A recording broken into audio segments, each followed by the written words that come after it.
Jangan lupa like, komen, dan subscribe channel YouTube TVRI Bengkulu dan nyalakan lonceng notifikasinya.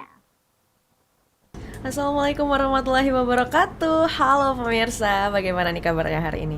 Semoga dalam keadaan sehat walafiat dan tetap bersemangat pastinya ya. Hari ini jumpa lagi bersama saya Utari Novadini dalam acara Opini Obrolan Pagi ini.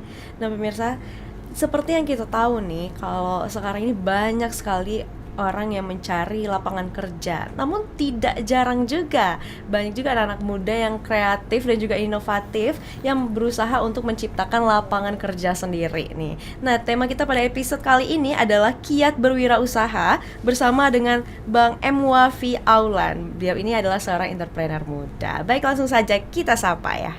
Halo Bang. Halo, selamat pagi. Selamat pagi. Oke. Bagaimana kabarnya hari ini Bang? Alhamdulillah sangat baik, sangat semangat dan luar biasa. Wow, luar biasa sekali ya. Terdengar dari jawabannya benar-benar sangat bersemangat nih. Iya, betul. Oke. Karena setiap hari ya harus semangat lah. Usia masih muda, masa kita nggak semangat gitu. Benar sekali. Nah, usia masih muda jangan sampai nggak semangat nih pemirsa ya. Bang, boleh tahu nggak sih sebelum kita bahas nih tentang dunia berwirausaha nih, asal abang tuh dari mana aslinya? Oke, saya perkenalkan diri saya ya. Boleh. Perkenalkan, nama saya M. Wafi Aulan. Saya sebenarnya putra daerah. Saya lahir di Bumi Rafflesia 20 Juni 1997. Jadi anak asli Bengkulu nih. Iyalah, harus anak-anak Bengkulu ya harus maju berinovasi lah gitu. Jangan sampai kehabisan ide ya Bang ya. Nah itu saya setuju lah. Pokoknya kita jangan kehabisan ide, terus berinovasi ya. Usia masih muda kan, pikiran kita juga masih fresh-freshnya gitu. Sekali. Harus terus bersemangat. Iya, ya. setiap hari lah pokoknya semangat. Jangan loyo-loyo walaupun ya kadang capek pasti ada. Pastinya. Ini kegiatan abang sekarang sehari-harinya apa nih Bang?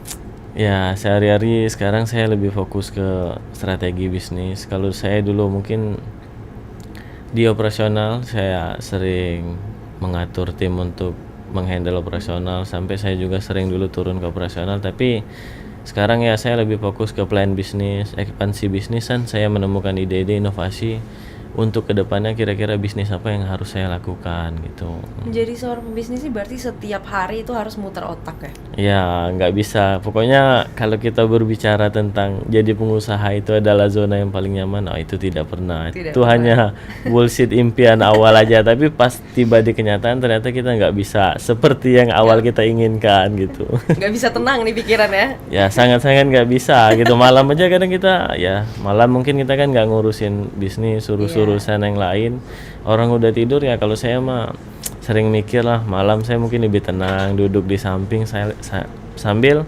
menemukan ide-ide dan inovasi apa yang harus saya lakukan gitu. Begitu, luar biasa sekali ya. Iya. Ini kalau bahas mengenai ide nih, ide-ide bisnis, itu biasanya yang membuat abang lebih kayak, oh ini bisa nih gitu. Oh ya. Itu gimana?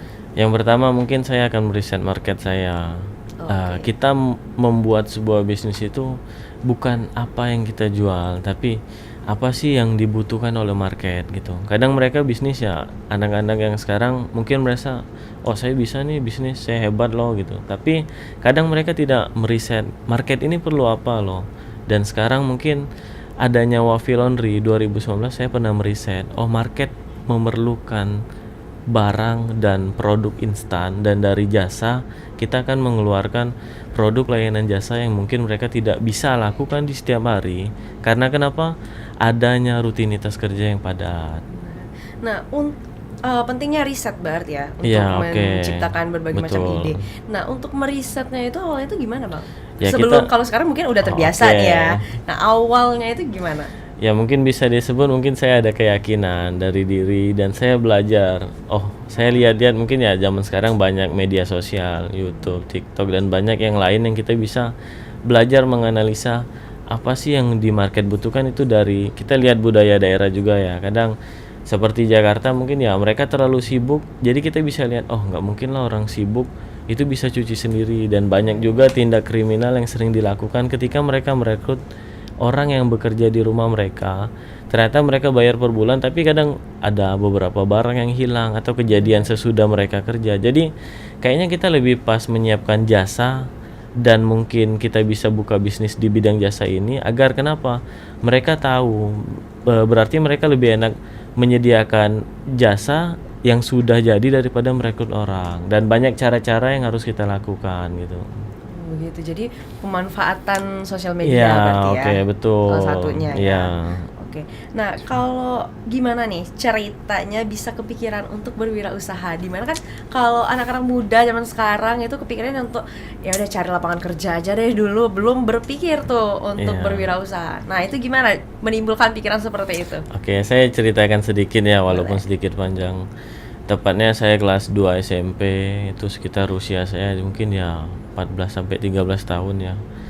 Saya sudah merasakan dunia kerja itu. Saya mungkin kalau yang dulu sering cuci motor di Sentot Alibasa di Kampung Bali, di depannya itu saya pernah kerja di sana selama hari Minggu lah. Hari Minggu saya kerja, itu pun saya nggak pamit sama orang tua. Sebenarnya Diam-diam kalau mau berarti ya? kalau mau dipikirin ya keberkahan itu kan dari orang tua gitu. Tapi menurut saya selama itu masih positif dan berdampaknya baik untuk saya, ya walaupun orang tua nggak ngizinin, saya akan tetap lakukan gitu.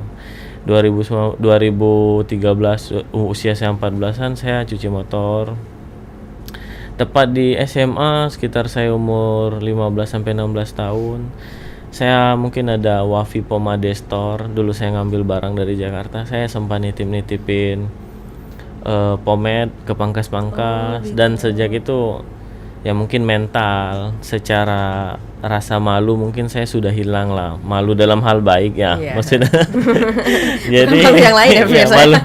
Jadi ya maksudnya ketemu orang, oh kok kamu masih, dulu kan kalau kita SMA masih zamannya pacaran gitu. Iya. Tapi saya udah mulai kerja dengan, maaf ya mungkin kondisi orang tua ya alhamdulillah cukup lah gitu kan. Tapi belum waktunya sebenarnya.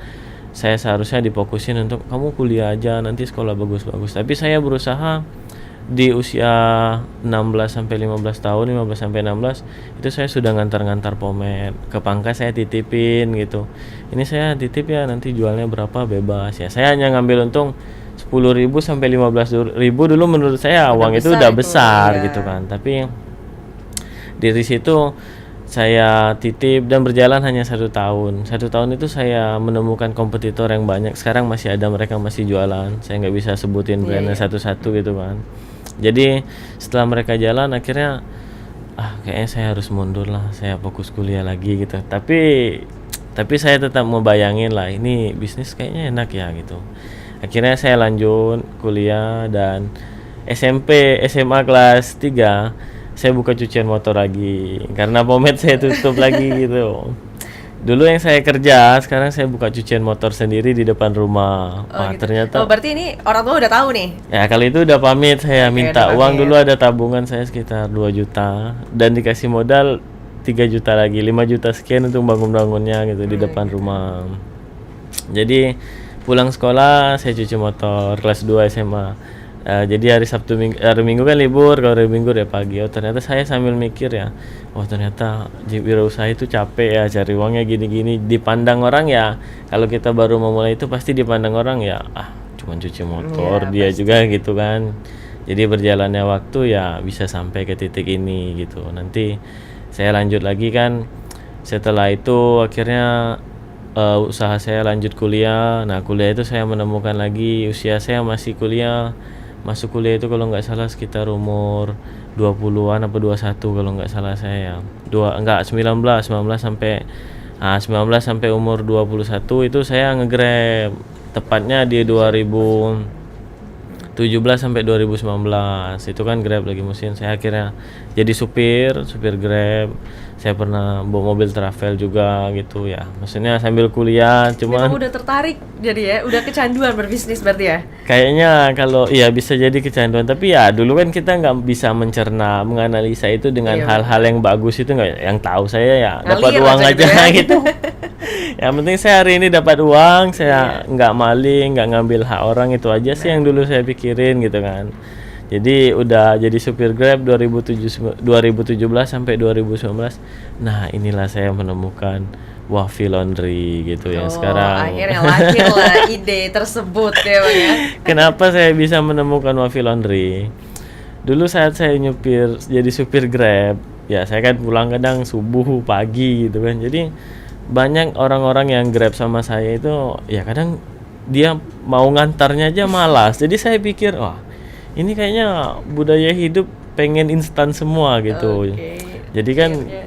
akhirnya saya menemukan itu dan saya berinovasi untuk membuka laundry tepatnya di 2019 di bulan 3 gitu. Nah, nanti kita lanjutin lagi nih Bang Oke, ceritanya. siap. Mungkin banyak yang penasaran juga nih. Oke. Kita jeda sebentar ya Bang ya. Oke, siap. Untuk pemirsa jangan kemana-mana, tetaplah bersama kami di Opini Obrolan Pagi ini.